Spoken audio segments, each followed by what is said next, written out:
Tous les emballages et les papiers sont à déposer dans votre bac jaune, en vrac, vide et séparé.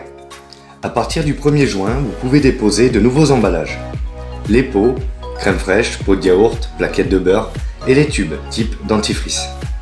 Les films, emballage de packs d'eau, films alimentaires et les sacs, sacs plastiques fins, filets de citron ou de pommes de terre, paquets de chips, sacs de croquettes.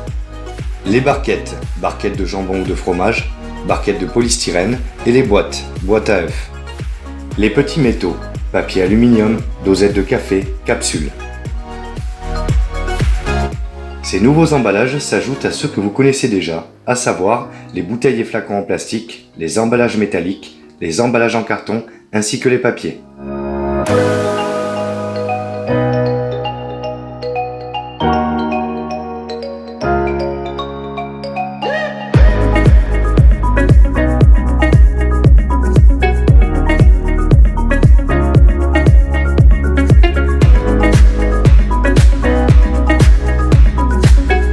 Pourquoi je ne peux pas mettre mes objets en plastique dans le bac de tri?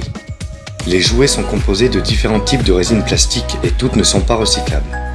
Ainsi, vos objets en plastique tels que les jouets, s'ils sont cassés, doivent être placés dans votre bac gris avec les ordures ménagères.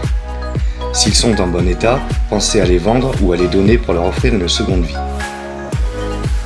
Pourquoi les cagettes en bois ne sont pas collectées?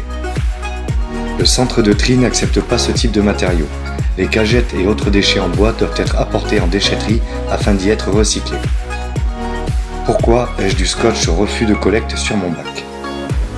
Lors de la collecte, les équipages effectuent un tri visuel du bac afin de s'assurer que son contenu est conforme aux consignes de tri.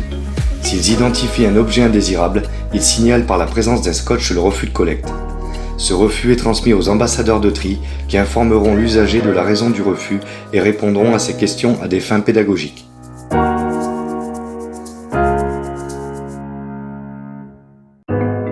Visite au cœur d'un centre de tri.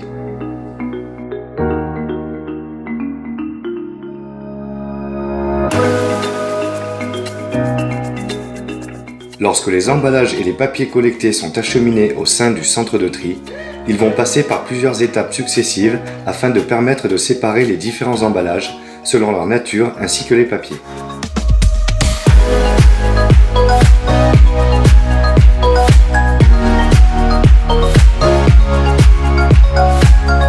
Les matières triées sont compactées en balles afin de servir de matière première secondaire pour permettre de créer de nouveaux objets.